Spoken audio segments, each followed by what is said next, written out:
vamos de alguna manera rápido en el capítulo 2 de la epístola a los Filipenses. Vamos a tener esto como perícopa, a pesar de que ya hemos propuesto continuar con nuestra exposición de la semana pasada. Esto para no dejar la hilvanación, sobre todo para los que nos siguen en redes sociales y los que siguen la prosecución de exposición que llevamos. A pesar de que hoy es una fecha importante, queremos continuar con lo que la semana pasada habíamos dejado abierto. Y si usted me acompaña a Filipenses, capítulo 2, usted va a conseguir una exhortación maravillosa. Por tanto, capítulo 2, verso 1 en adelante. Cuando todos lo tengan me dicen amén. Por tanto, si hay alguna consolación en Cristo, si algún consuelo de amor, si alguna comunión del Espíritu, si algún afecto entrañable, si alguna misericordia, completad mi gozo sintiendo lo mismo, teniendo el mismo amor, unánimes, sintiendo una misma cosa. Nada hagáis por contienda o por vanagloria, antes bien con humildad, estimando a cada uno a los demás como superiores a él mismo, no mirando cada uno por lo suyo propio, sino cada cual también por lo de los otros. Haya pues en vosotros este sentir que hubo también en Cristo Jesús, el cual siendo en forma de Dios, no estimó el ser igual a Dios como cosa que aferrarse, sino que se despojó a sí mismo, tomando forma de siervo, hecho semejante a los hombres, y estando en la condición de hombre se humilló a sí mismo, haciéndose obediente hasta la muerte y muerte de cruz.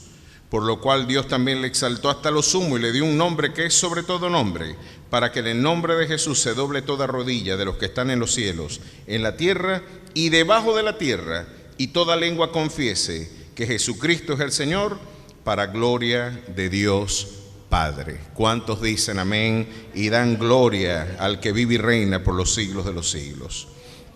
Dios y Padre Celestial, gracias por tu palabra. Al encomendarnos como siempre al fiel cuidado de tu gracia, lo hacemos una vez más en el ruego de que tú nos bendigas en el ministerio de tu palabra, de que tú hables para edificación, exhortación y consolación de tu pueblo, Señor. Háblanos, transfórmanos, llénanos con tu presencia, oh Dios, y permite, oh Dios maravilloso, que esta palabra eternal, oh Dios, siga hablando, Dios, porque es viva y es eficaz. Tú sigues hablando a través de lo que has hablado y sigues haciendo a través de lo que hiciste. Sigue, oh Dios, obrando en nuestros corazones hasta llegar a la estatura de la medida del varón perfecto. En tu nombre damos gracias, Jesús. Amén y amén. Bien, la semana pasada estuvimos transitando y nos habíamos propuesto empezar un estudio sistemático del libro de los Hechos. Ya habíamos terminado con la vida de Moisés, habíamos transitado por más de 7 meses, estuvimos trabajando con la vida del extraordinario y formidable patriarca, fundador de la nación de Israel, desde su dimensión litúrgica, preceptiva, ceremonial y civil. Nadie puede negar que el legislador y gran parte de las instituciones que el Señor delegó al pueblo fueron ministradas por este extraordinario hombre. Un hombre del que la literatura universal y toda la experiencia de la cultura universal de alguna manera tiene referencia y conocimiento. Es parte de ese acervo ya universal. No hace falta ser cristiano para entender lo que significa un David y un Goliat. No hace falta ser cristiano o formar parte de la tradición judeo-cristiana para usted poder entender que David y Goliat ya forma parte del universo simbólico de la experiencia cultural, no solamente de Occidente, diríamos de toda el orbe. Moisés fue uno de ellos. Y en la introducción que estuvimos la semana pasada haciendo, después de transitar por estas vidas y biografías extraordinarias, no serán menos seductoras y de alguna manera inspiradoras las biografías que conseguiremos en el libro de los Hechos. Nos propusimos como criterio metodológico de nuestra investigación preguntarnos qué es lo que le brindó identidad conceptual a los primeros cristianos. ¿Qué significaba ser un cristiano para los primeros cristianos? ¿Qué tradujo la formación incipiente de la iglesia en términos de conducta, de transformación de vida. ¿Qué significa en última instancia ser un cristiano? Porque se me ocurre que puede hoy reprochársele, como dijo en una ocasión Mahatma Gandhi, el problema con el cristianismo no es Cristo, el problema con el cristianismo son los cristianos. Los que afirman seguirle no tienen la identidad de su fundador en su mayoría. Era el reproche que nos hacía este célebre líder del movimiento hinduista y uno de los grandes promotores de las reformas que aún en el mundo del hinduismo sucedieron. Bueno, de hecho su muerte tuvo que ver con eso. Sin embargo, somos cristianos sin Cristo, o pentecostales sin Pentecostés, o bautistas sin el bautismo del Espíritu, o protestantes sin reforma. Es una de las grandes inquietudes y preguntas. Debe ser muy doloroso no tener lo que se presume predicar. Y quizás una de las primeras preguntas que debemos hacernos, tanto la pastoral como aquellos que siguen y peregrinan rumbo a la estatura de la medida del varón perfecto, porque ¿qué es ser un cristiano sino ser un seguidor de Cristo? La pregunta fundamental es si yo me parezco a Él. La pregunta metodológica, la pregunta ineludible de la búsqueda espiritual, ¿yo me parezco a Jesús? ¿Se parece la iglesia de hoy a la iglesia que Él fundó? ¿Cuáles son los criterios a seguir para evaluar la identidad auténtica de un cristiano? La semana pasada, por el poco tiempo que disponíamos, como hoy tengo mucho menos, estuvimos viendo que una de las características de los cristianos de los primeros tiempos era que eran testigos, y habíamos visto cómo en Hechos capítulo 1 verso 8 se nos decía: y recibiréis poder cuando haya descendido sobre vosotros el Espíritu Santo y me seréis testigos. La capacidad, la habilidad para brindar testimonio de su gloria es una facultad que viene de lo alto también. Nosotros no somos testigos por competencias oratorias, retóricas, por competencias comunicativas. Nosotros somos testigos por una virtud, un carisma, un don sobrenatural que Dios ha placido reposar en aquellos que ha llamado para salvación. Y hemos visto cómo una de las facultades, la única posibilidad que tenemos de ser testigos, es ser también templo y morada de su Santo Espíritu. No se puede ser testigo sin la presencia auténtica del Espíritu Santo en nuestras vidas. Es imposible, es una absoluta presunción pensar que puedo testificar de algo de lo que yo no formo parte. Y quizás este es un elemento fundamental y distintivo de los cristianos, tal como el Señor estableció en su iglesia. Serán testigos los que son templo y morada, porque el que no ha nacido de nuevo, hermano, no solamente no es que no puede entrar al reino de los cielos, es que ni siquiera lo puede ver. No lo puede ni siquiera ver. No es que no puede, yo puedo ver una puerta y puedo ver por dentro la casa, pero en el caso, a lo mejor no entro, pero la puedo ver. En el caso del que no ha nacido de nuevo, ni entra ni ve. Es una incompetencia radical la que nos separa de la santidad absoluta de nuestro Dios. Por otra parte, valentía. Vimos que un rasgo distintivo de los cristianos de los primeros siglos, ya que hemos puesto como perícopa principal de nuestra exposición Filipenses, cuando dice: haya pues en vosotros este sentir que hubo en Cristo Jesús, el cual siendo en forma de Dios no estimó el ser igual a Dios como cosa que aferrarse. Pues tenemos aquí una cátedra de lo que se supone debe ser en la praxis de la conducta del creyente.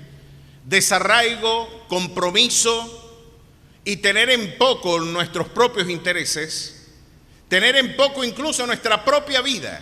Un criterio que luego el autor del libro de Apocalipsis nos recordará es una de las 3 herramientas con las que los creyentes vencían a Satanás. Porque ellos le han vencido con la sangre del Cordero, le han vencido con la palabra del testimonio y porque despreciaron sus vidas, aún hasta la muerte. Así que uno de los rasgos y características distintivas de los primeros cristianos fue la valentía. Y vimos cómo de un pusilánime cobarde como Pedro que después de decirle ante las autoridades, tú hablas igualito que ellos, el acento gutural Galileo lo denunciaba. Y él, maldiciendo, dijo que no conocía a Jesús. Increíble. Y eso puesto en el vocabulario de un judío del siglo I, es decir, yo pongo a Dios por testigo y Dios ponga juicio en mi vida si yo conozco a ese hombre. Náguara de cobardía la de Pedro, la ostentación de cobardía fue vergonzosa. Sin embargo, de ese pusilánime y cobarde hombre, luego vemos un elocuente expositor testificando ante la misma comunidad a la que él temía de que habían asesinado al autor de la vida y exponiéndolo como el auténtico Mesías ante la única comunidad, ante la comunidad que le podía dar muerte también. ¿Qué sucedió en esa experiencia? Pues la experiencia fue, sin duda alguna, esa experiencia transformadora fue la experiencia de la presencia de la auténtica virtud y carisma que el Espíritu le puso y le confirió como auténtico testigo de su gloria. Y ese Pentecostés, como inicio propio de la iglesia, vino a marcar un hito, no solamente en la vida institucional de la iglesia, sino en la vida personal de los apóstoles. De un cobarde pusilánime a un valiente y elocuente expositor. Esa es una característica de los cristianos. Son valientes. Y vimos cómo la principal fuerza evangelizadora que adelanta la iglesia no son las luces, el aire acondicionado. Hemos pensado en muchas ocasiones que la forma de llenar un recinto es teniendo lugares hermosos, sonidos costosos, darle un performance a nuestra presentación más atractiva. Así se llenan auditorios. Usted puede llenar auditorios, lo que usted no sabe si está llenando el cielo. Se pueden llenar auditorios, se pueden concurrir, se pueden llamar personas, pero la auténtica fuerza evangelizadora y transformadora no es el aparato coreográfico de nuestra fe, no es la estructura o la estética de nuestro aparato litúrgico, no son los aspectos relacionados a lo que Rick Warren, por ejemplo, dice: nunca tendrás una iglesia llena si no hay un estacionamiento, nunca tendrás un lugar lleno de gente si no tienes un buen aire acondicionado, una buena iluminación, un sonido de esplendor. Pues todo eso son elementos utilísimos, pero yo no veo nada de eso en la experiencia de la incipiente iglesia. Y en un solo día se convirtieron 3,000 almas. ¿Qué sucedió para que incluso un malhumorado expositor como Juan el Bautista, por ejemplo, un tipo que en lugar de dar bienvenidas en la iglesia, lo que los llamaba era generación de víboras, quienes enseñó a huir de la ira venidera? Un tipo que en el pórtico de tu iglesia te diga que eres una culebra. ¿Por qué la gente insistía en buscarlo? ¿Por qué, a pesar de la poca y quizás tosca forma de comunicarse Juan, incluso la apariencia de Juan, yo creo que Juan nunca lo hubieran invitado en una iglesia de hoy? ¿Usted se imagina la pinta de loco de Juan? Un tipo con un voto de nazareo, con el cabello largo, las barbas también largas, pelo largo, barbudo, vestido con pieles de camello, con un cinto amarrado en la cintura. Yo no me lo imagino en alguna de nuestras iglesias conservadoras, y no conservadoras tampoco. Dice: ese tipo hay que botarlo, tremendo loco, que le cortan el pelo primero y después viene para acá. Sin embargo, estamos hablando del que afirmó Jesús: de los paridos de mujer, ninguno era como él. Este hombre lo seguían porque ardía en él la misma presencia del Espíritu Santo, demostrándonos que no es la habilidad retórica del expositor, no es el aparato coreográfico de nuestro culto, es la presencia gloriosa del Espíritu Santo. Pero muy bien, ¿qué otros aspectos nos viene a dejar como evidencia el ser cristianos? Ser testigo. Si usted no es testigo, no es cristiano. ser valiente para exponer y para hablar de Jesús, porque yo no me avergüenzo del Evangelio, porque es poder de Dios para salvación, al judío primeramente y también al griego. A su nombre sea la gloria. Y si usted tiene temor, pídale al Señor que le dé valentía, porque el Señor no nos ha dado espíritu de temor, sino de poder, de amor y de dominio propio. A su nombre sea la gloria. Ahí tiene un buen ejemplo. Siga ese consejo y recordar que el esfuerzo de numerología que hoy desvela gran parte de nuestra gestión pastoral tiene que ser transicionada. No son los aspectos administrativos, litúrgicos los que fundamentalmente serán responsables del crecimiento. Lo importante es que tengamos una iglesia con una búsqueda fervorosa, una inspiradora vida de consagración, una vida de auténtica dependencia al Señor. Si no tenemos eso, así tengamos el edificio, podemos llenar auditorios, pero no el cielo. La iglesia está llamada no a llenar auditorios, está llamada a llenar el reino de los cielos, con redimidos y auténticos salvos por el poder redentor de la cruz. Allí nos encontramos ante esa evidencia. Pero quizás otro elemento distintivo, mis queridos hermanos, de estos primeros cristianos es, sin duda alguna, la coherencia y la solidez doctrinal. Hechos capítulo 2, verso 42, dice así la palabra del Señor: y perseveraban en la doctrina de los apóstoles, en la comunión unos con otros, en el partimiento del pan y en las oraciones. Fíjense qué interesante. Perseveraban en la doctrina ¿de quién? De los apóstoles. La pregunta hoy sería: ¿qué apóstoles? ¿Guillermo Maldonado? ¿O Cash Luna?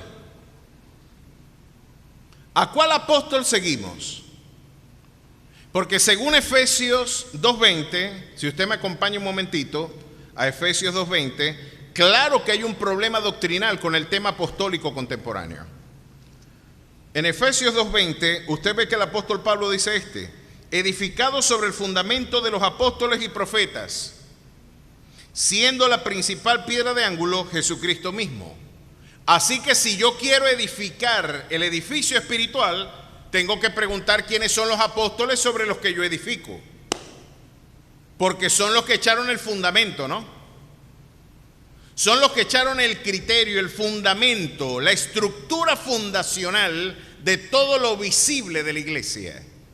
¿Cuántas veces se echa el fundamento en un edificio? Después que usted hace un edificio, usted echa un fundamento ajeno o distinto.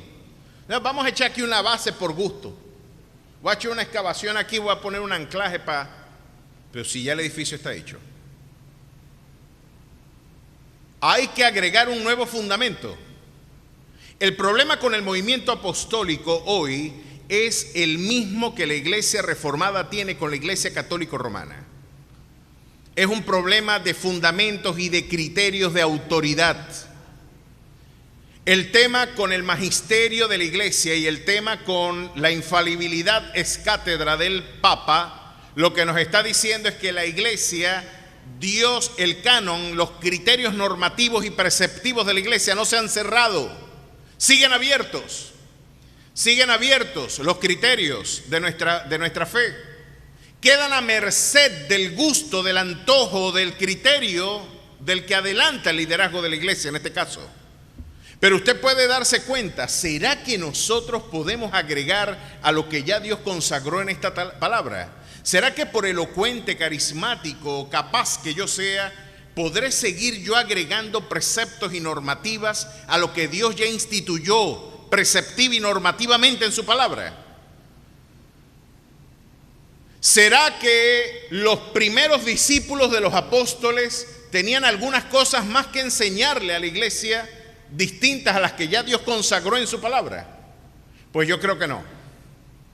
El apóstol Pablo decía: si un ángel del cielo o aún yo mismo no tenía consideración ni con él mismo, os anunciar un evangelio diferente, el tal sea anatema. Judas nos dice en el verso 3: de que debíamos contender ardientemente por la fe que fue una vez dada y para siempre dada a los santos. Así que solamente hay un criterio, hay un fundamento. Si usted me acompaña un momentito de Apocalipsis, también en el final de este precioso libro, miren lo que dice acá, en el capítulo 21 del libro de Apocalipsis, se nos afirma de que la nueva Jerusalén tendrá características interesantísimas. Una de las características interesantísimas, en el verso 14, y el muro de la ciudad tenía 12 cimientos. ¿Qué son cimientos, hermanos? Bases, los fundamentos de esa ciudad eran 12 cimientos y sobre ellos los 12 nombres de los 12 apóstoles del Cordero. Así que en términos fundacionales, esa ciudad que servirá de recinto a la experiencia espiritual eternal de la iglesia, tiene solamente 12 columnas. No hay otro fundamento. Si a usted le dicen, no, puede haber otro más, a mí se me ocurre agregar que no solamente hay que creer en Jesucristo, vamos a adorar a María también, chicos, después de todo Él vino por ella. Vamos a agregar a todo este acervo que los pastores, y en este caso el pastor de Roma, el obispo de Roma, nunca se equivoca cuando habla ex cátedra. Y la muerte y la condenación de Galileo y Copérnico, y la Inquisición, y la firma del concordato de Pío XII con Hitler. Se firmó un concordato en el Vaticano incluso antes que Mussolini la firmara en la Segunda Guerra Mundial. Y usted puede ver a Pío XII, y lo sigo reiterando, a mí me diera pena ponerle un colegio Pío XII, y aquí se lo pusieron. Tiene el tupé de ser llamado el Papa del Führer. Lo que se preguntaba, en este caso Dietrich Bonhoeffer, lo que Ana Frank preguntaba en su diario: ¿dónde estaba el resto del mundo cuando nos asesinaban? ¿Dónde estaba el resto del mundo cuando éramos objeto de carnicería por estas voraces fauces imperiales de un delirante y megalomaníaco líder internacional con afanes expansionistas, supremacistas? Los arrios eran la auténtica raza que debía, en términos de voluntad de poder, protagonizar el liderazgo hegemónico de la Europa de la primera mitad del siglo XX. Esta era la perspectiva en Mein Kampf, cuando hablaba Hitler de su idea. La pregunta que tenía Bonhoeffer, la pregunta de Ana Frank, la pregunta de la comunidad de 6 millones de judíos, se preguntaban: ¿dónde estaba el mundo cuando nos asesinaban? Y podríamos decir, entre otras cosas, estaban firmando un concordato para preservar sus intereses. Pero no solamente lo hicieron los católicos en nombre de Pío XII. Los pastores alemanes, esos sí eran pastores alemanes. Me encanta que eran pastores alemanes, porque sí eran auténticos caninos. Así están retratados y quedó para la historia. Lo mejor que ha pasado en Alemania es que Hitler se haya constituido en la cabeza de esta nación. La confraternidad de ministros evangélicos y luteranos en Berlín celebraba el advenimiento de Hitler como la auténtica bendición para la nación. Eso pasa cuando no se edifica en el fundamento de los apóstoles y los profetas. Eso pasa cuando la iglesia se convierte en una estructura de poder y no en lo que ella está llamada a ser, columna y baluarte de la verdad. Eso pasa cuando la iglesia se convierte en sus afanes institucionales, en la proclamación de prejuicios y de gustos y disgustos institucionales, y no de lo que el Señor preceptiva y normativamente dejó plasmado en este libro. Ese es el exudado de la teología institucional que adelantan esas organizaciones que pueden financiar a la guerrilla, y también tener un orfanato.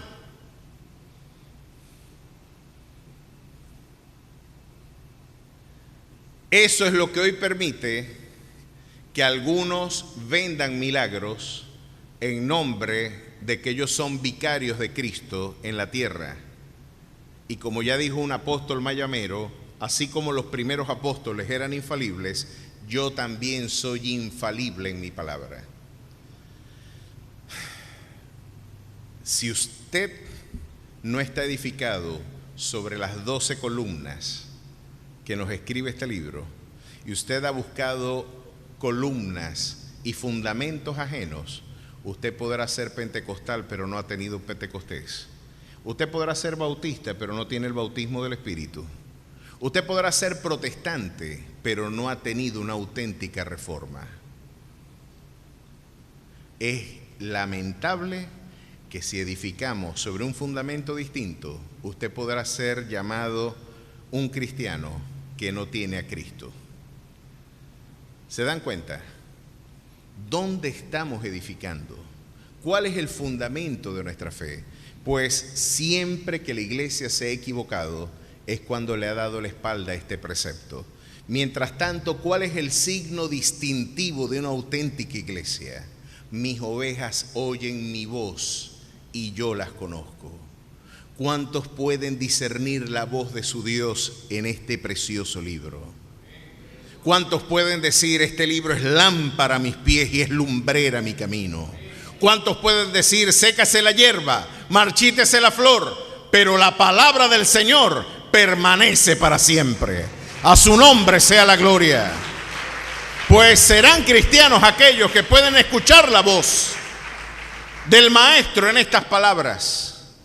A la ley y al testimonio, si no es conforme a ella, es porque no les ha amanecido, decía el profeta Isaías. Otro rasgo distintivo, porque si usted se quiere parecer a Cristo, no le vaya a pasar a usted lo de la anécdota de Alejandro Magno, el célebre emperador que en el año 333 antes de nuestra era ya era dueño del mundo. Con escasos 30 años de edad, el discípulo de Aristóteles adelantó un imperio que conquistó toda la cuenca mediterránea y hasta prácticamente el río Indo. Si Seleuco, Lisímaco, Casandro y Ptolomeo no le dicen ya está bueno, los 4 generales del ejército no se le emprimeran, el tipo llega hasta Japón. Había voluntad de poder en Alejandro Magno. Y en una ocasión comenta una anécdota histórica de que le comisionó a un joven soldado una misión y el joven soldado estaba temblando por lo compleja de la misión. Aparentemente estaban en un risco donde tenían que descender a caballo para emboscar por sorpresa un campamento enemigo. Para la sorpresa de este joven, el general puso su mirada en él y le dijo, yo quiero que tú adelantes esa empresa. Anda y embosca con este grupo de hombres y nosotros llegaremos por la retaguardia. Embósquenlo por acá. Se arrojan por este acantilado con los caballos y de esta manera tendremos mucho más fácil la toma de esta ciudad. El muchacho estaba temblando, paralizado por la misión, y Alejandro Magno pudo ver el temor del joven y empezó a darle vueltas y a mirarlo alrededor y se lo quedó mirando y le dijo, soldado, ¿cómo es su nombre? Y el muchacho temblando con la voz quebradiza le dijo, me llamo Alejandro.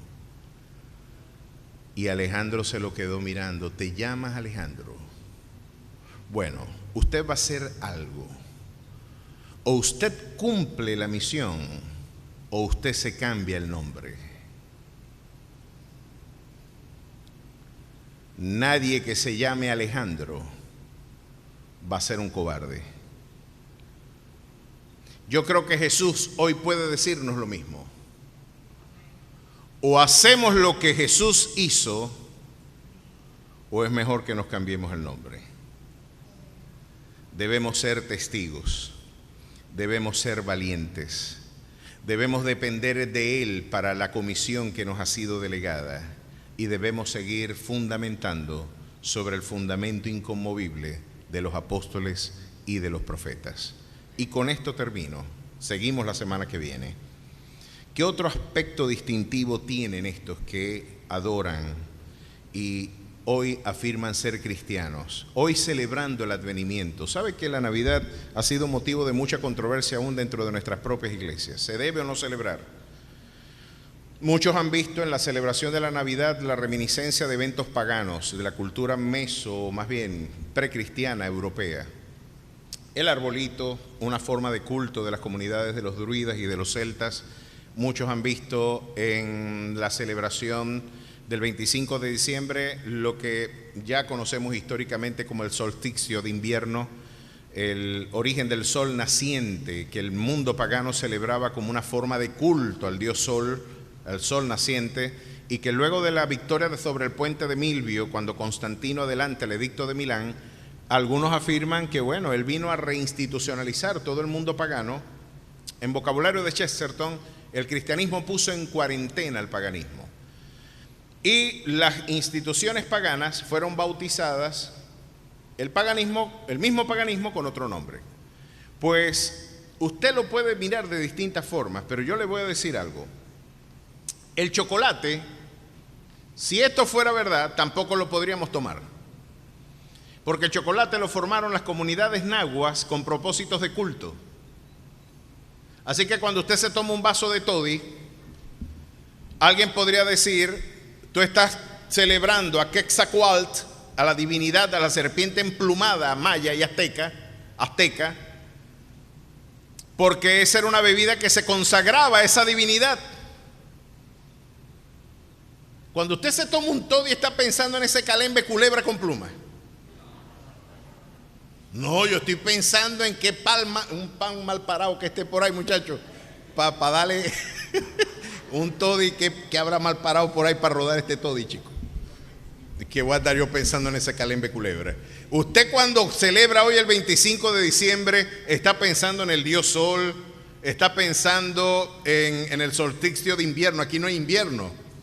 Yo estoy pensando en que el sol de justicia habitó en medio nuestro, tabernaculizó en medio nuestro, murió, resucitó y volverá más temprano que tarde por su pueblo. Yo estoy pensando y se me ocurre que de Jehová, como dice la Escritura, es la tierra y su plenitud. Esos días no son del paganismo, esos días son de mi Señor. Y a pesar de que mi mamá, mi querida madre, no cumple, fíjense, mamá cumple el 27. Se aceptan regalos, cariños, felicitaciones y todo lo que usted quiera.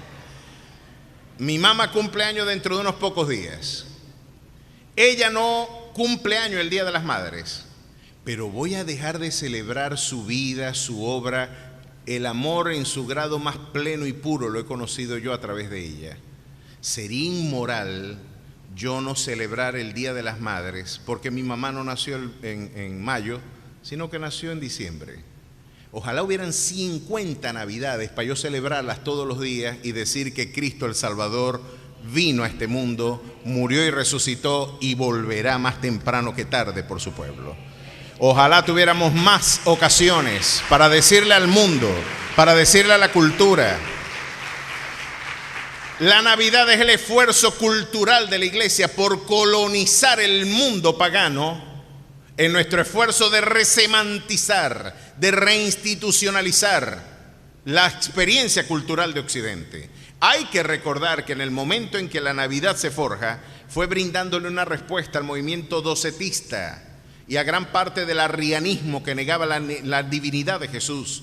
El doctor Justo González nos recuerda que la Navidad fue el esfuerzo de la cristiandad en decir que el que nació no era un profeta más, no era un iluminado más en Palestina, no es que era un sujeto, un filósofo encumbrado que vino a traer luz, enseñanzas morales, no, estamos hablando de que el gran yo soy, el Jehová Dios de los ejércitos, el Dios que hacía humear el monte y ante el pueblo no podía acercarse porque moría.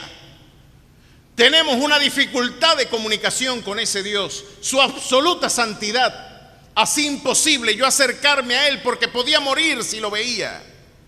Y el pueblo decía: anda tú por nosotros, Moisés, porque temblamos ante la presencia, el monte humea, la tierra tiembla. Y no hay quien pueda ver a Dios y mantenerse con vida. Él resolvió el problema haciéndolo así. Me voy a hacer un niño, un bebé. Voy a gestar 9 meses en el vientre de una mujer. Voy a ensuciar pañales. Y me conmueve pensar en unos 12 pañalitos guindados en la casa de María, donde el autor de la vida se hizo pipí pupú.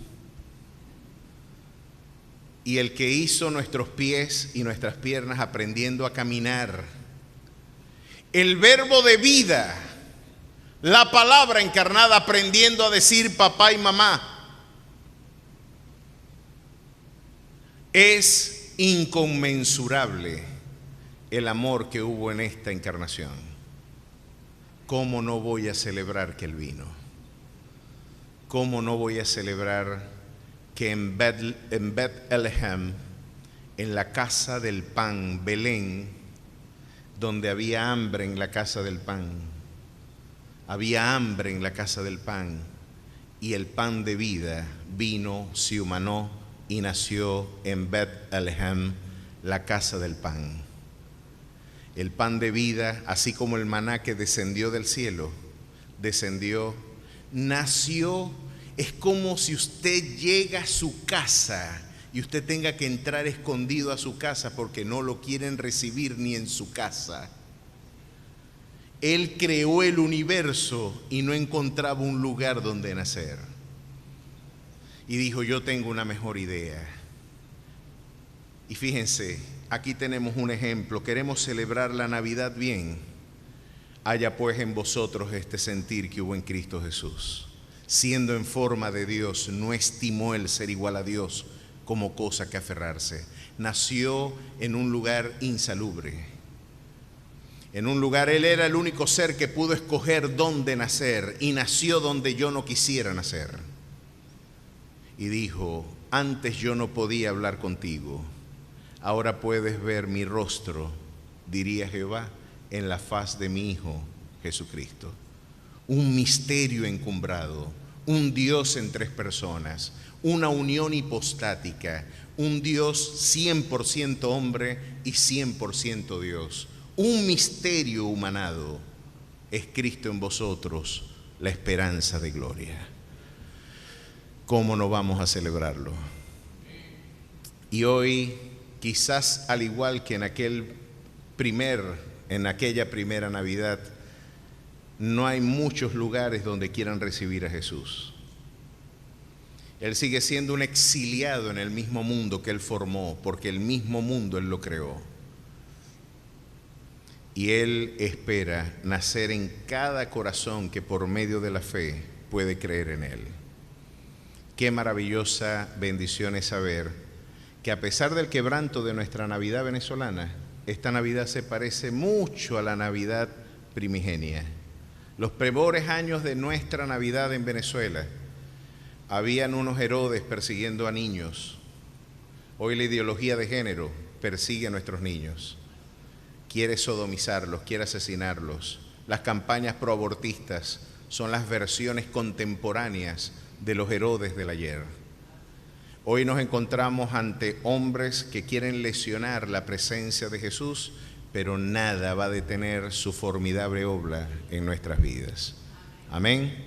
Vamos a estar de pie y celebremos la grandeza de nuestro Dios. Invitamos a los músicos y a los ministros que puedan estar pasando al frente.